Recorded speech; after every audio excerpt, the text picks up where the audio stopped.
Hello class, my name is Gayatri Taniru and this is assignment number 3 for emerging technologies.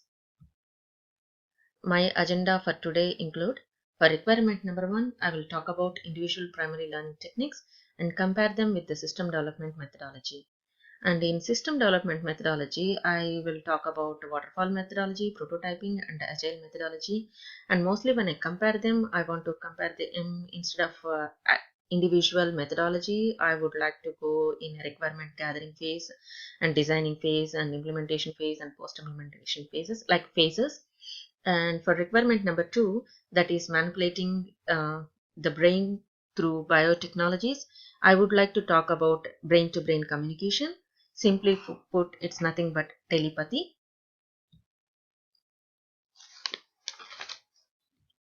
For individual learning primary techniques, my subheadings would be observe, explore, share, predict, trial and error, habits, traditions, and society and technology. Before I elaborate more on this, let me quickly take you to Mind Demo, where we have a concept mapping. Here we are in Mind Demo with the concept mapping of human learning methodologies, and these are some of the learning techniques I would like to share with you today. Observe, explore, sharing, prediction, trial and error, making habits, and family traditions, society and library and technology. So through observation, even observation is the primary learning technique. Even the babies will learn from observing color, texture, location, and through explore, we are trying to find answers to the things like where did the rocks come from and how they are formed, what happens next, and what happens if the carbon monoxide is keep on growing in a rapid way, growing in the same rate. So on the next learning technique is prediction. Prediction is again in two forms. One may predict with great knowledge and experience, and others may do not, like astrology and tarot cards, they do not have any scientific basis. And then coming to the trial and error method. In trial and error method, it's like we are learning by fixing our mistakes, like taking second chances, and then making habits and family traditions. Habits are formed by reinforcement and previous experiences. Reinforcement is has the great place for making habits.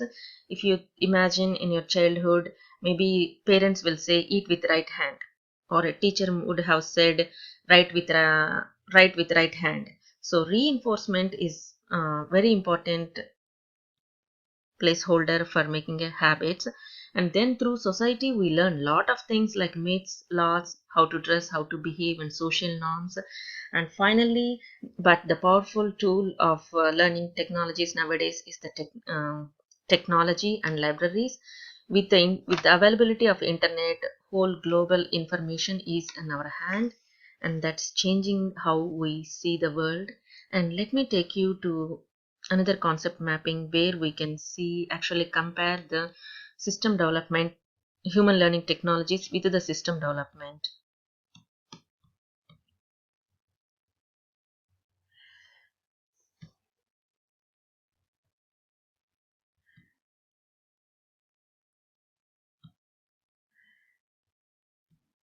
So here I want to compare mm, human learning methodologies to the system development methodology. I incorporated a small video here. So he talks about what is system development methodology, how they are important. What is systems development life cycle? Presented by Zero to ProTraining.com. In this video, we would So he talks about sequential development and iterative developments and prototyping, and how it is important for the customers and for system development. As we already talked, observation is the first and primemost. So I'll start from here. For my convenience, I color coded these rectangles. All these blue rectangles belongs to system development life cycle, and yellow rectangles are in perspective of human learning methodology. Observation, here I made a small notes for myself. Children learn by observing parents. Children learn by observing parents or immediate caregivers how they are doing certain things in a certain way or a different way. Application development process also allows a system analyst to observe the organizational charts, flow charts, and it is very important step in a requirement gathering phase of the system development methodologies. So this is a hyperlink that will take us to the questions like what is a sequence systematic observation and in psychology. The next learning technique is explore. Through explore, we can identify the strategic needs of the organization and identifying the critical success factors, and along with it helps to identify the hidden rules because they are not in the document. And here is a small video I incorporated where the author talks about his book Conscious Engineering and how to come out of the shelf and how to explore new things.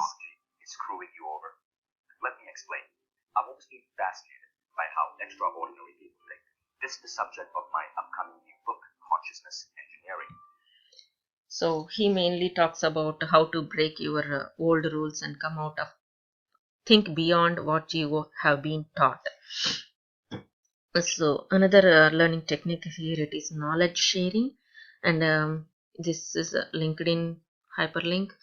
It talks about why it is very important in an organization to share the knowledge between employees, and it's a small video of 2 minutes.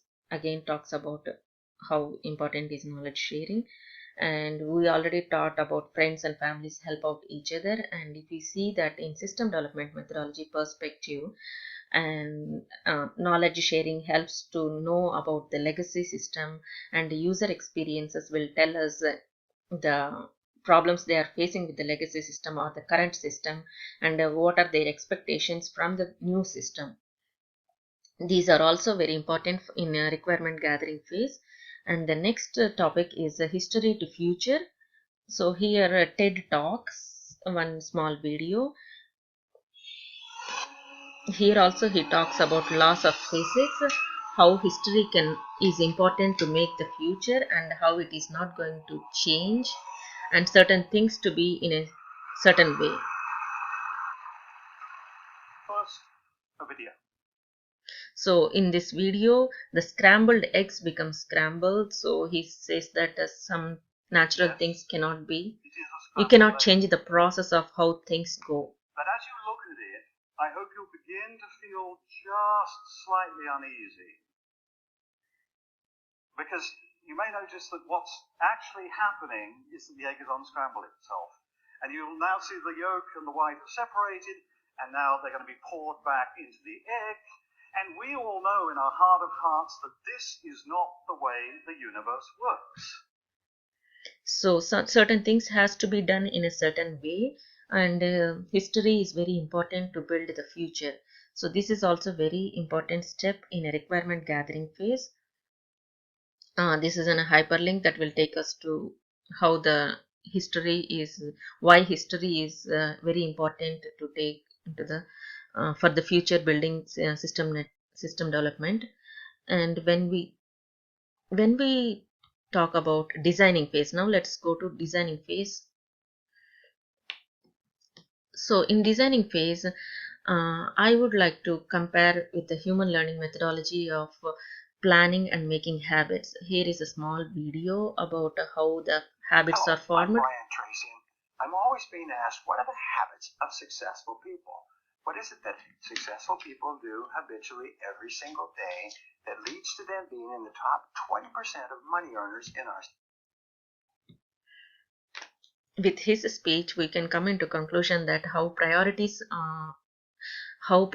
are should be made on the list, and how we have to set our daily goals, and how the organizations are going more towards people oriented. With these, if we see these two in a system development perspective, we can come up with a work breakdown structure which is related to the planning phase of the SDLC. And moving on to the next learning technique, trial and error method.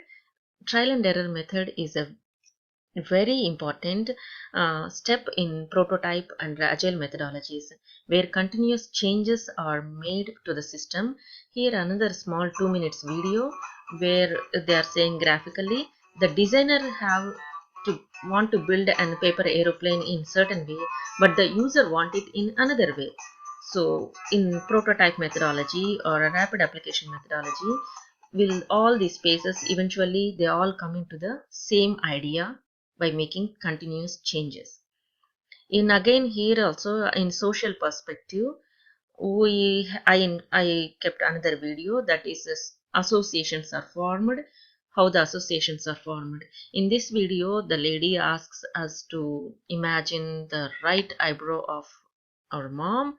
So we cannot do that because we think our mom face as a single unit, not just one eyebrow or one eyeball.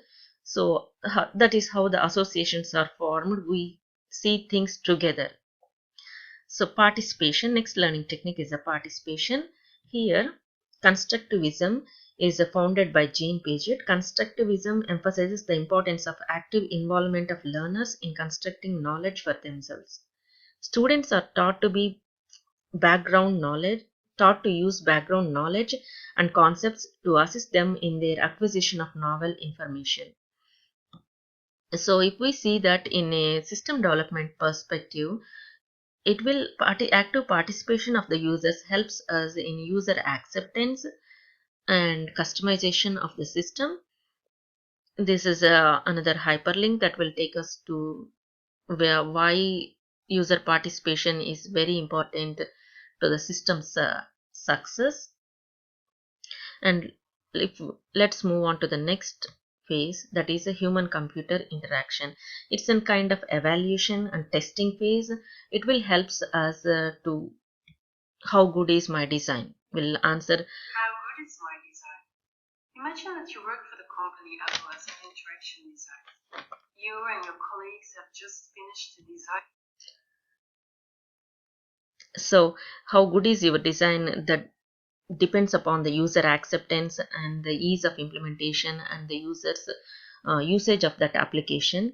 And the last one of learning last one is a post implementation phase of a system development methodology, that is knowledge is passing on to the next generations. Metadata is where the metadata is saved and how the documentation is important. And if we see this in social perspective, knowledge sharing is passed down to generation by storytelling, traditions, myths, and books and history books. But if we see the same thing in a system development methodology point of view, I incorporated a very interesting 40 seconds video, I guess. And here the three people are making lemonade. Suddenly the middle lady who is squeezing the lemons, she will go out of the job, she will quit the jobs. But the person who is technically expert, he demands for more money. But the if they hired for another non-technically expert person to do the job, same job, but he hurts himself and he could not do the job in the right way. So there he is saying that the knowledge management and documentation of your process is very important, so that anyone who comes into the job, they can fit in right in a way and anyone can do the job. And another point I made here is a documentation. Documentation is much ignored by, but absolutely important part of every stage of system development life cycle of any system. A well written and organized documentation makes the work of a future system users in any stage easier.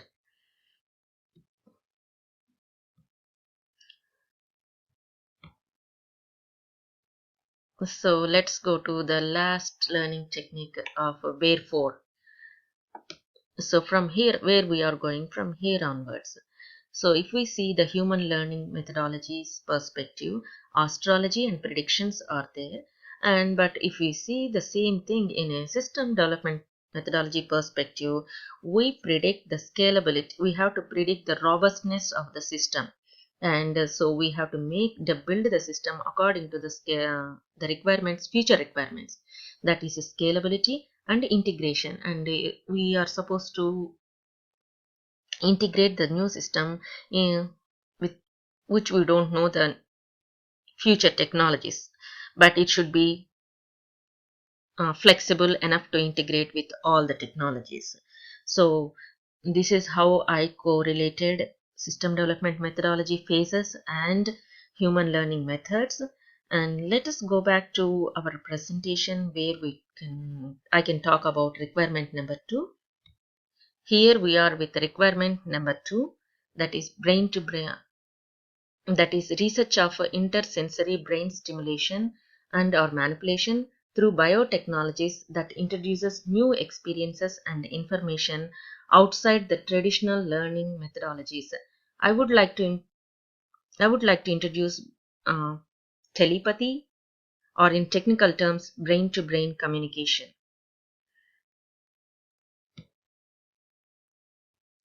Humans could be much more efficient communicators if they could bypass language altogether and directly transmit thoughts, ideas, and instructions from one brain to another. Scientists have demonstrated that instant brain to brain communication could become a reality with the help of computers. In 2014, researchers from the University of Washington showed that they could send one person's thoughts through a computer to control the hand motion of a person sitting half a mile, that is around 0.8 kilometers away. So here is the experiment. So one person, he is sitting here and the other person is sitting in 0.8 miles away. So this person wears the electrodes, that EEG electrodes. This is he sees the screen, but he is the one who is pressing the keyboard. So the game is the cannonballs are shooted from the pirate ship, and he has to choose use the right hand or left hand to oppose him. So he has the screen. The person, tester 1, has the screen. He don't have any keyboard. He thinks to use the left hand or right hand motor nerves, and the person who is behind in opposite direction, he will get the nerve impulse and he presses the keyboard. Yes! Success! And the next phase of development in 2016, they created a two-way process. In the previous phase, will pick a category, like a human to human brain interface, the both will talk instead of being in one way. Through a touch screen, and the category goes over to the respondent on the other side. The respondent is not really gonna respond verbally.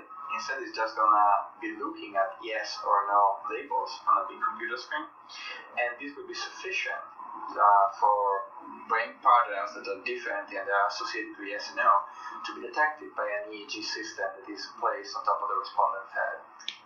That means he's actually not using his hands to pick yes or no. He's just looking at them, and then the nerves and then these electrodes will record his ideas and into the laptop, and then his thoughts are implemented by her.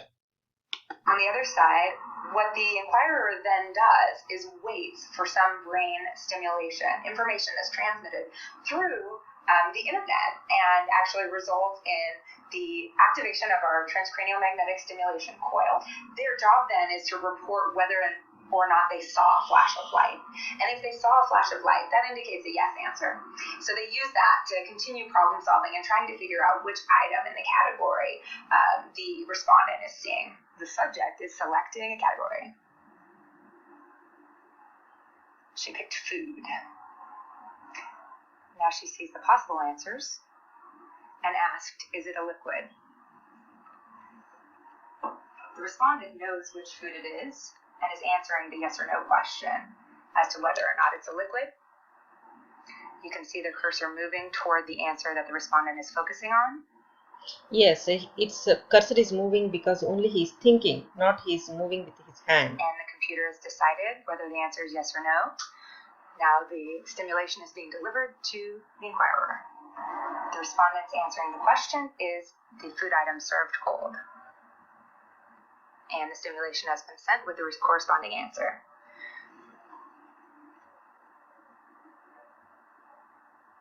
The final question the inquirer picked is it sweet?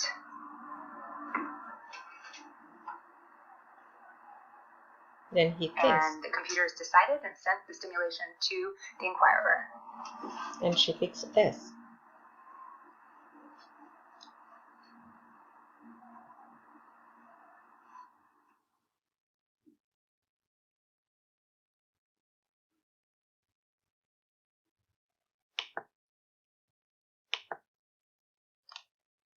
So if we talk about in terms of performance, the test results are ranging from 35 to 85%. That means they are not exactly accurate. And if we talk about in terms of accessibility, the technology is still in research stage, and however it is proven and approved by government, accessibility should not be a problem because it is non-invasive technology. You don't need to surgically open up anything, and it's using a simple EEG electrode cap, and nerve impulses are transmitted by internet through TMS. And what capacity? Imagine someone who is a brilliant scientist but not a brilliant teacher. Complex knowledge is hard to explain because we are limited by language. These are the words from Chantal Pratt, a professor of psychology at University of Washington. So I think we can use this at any level. It can replace a lie detecting test, or deaf and dumb people can use it to express their feelings or what they are want exactly. And in medicine, maybe in patients with vocal cord paralysis, people who cannot speak, they can use it with what they are going on. And for it can also be used for national security. And risks and concern. Yes, risks and concern are still bothering. Is a brain hacking is ethical or not? It should not. It invades the personal privacy, and there are no physical risks associated with this technology because it's a non-surgical procedure with a electrode cap that is used for taking an EEG test. And it is still a wired connection. Maybe it needs more improvements. Maybe in future it may become a wireless, then it will be more useful. And these are some of the references I used for my presentation. Thank you for being with me, and I appreciate your patience.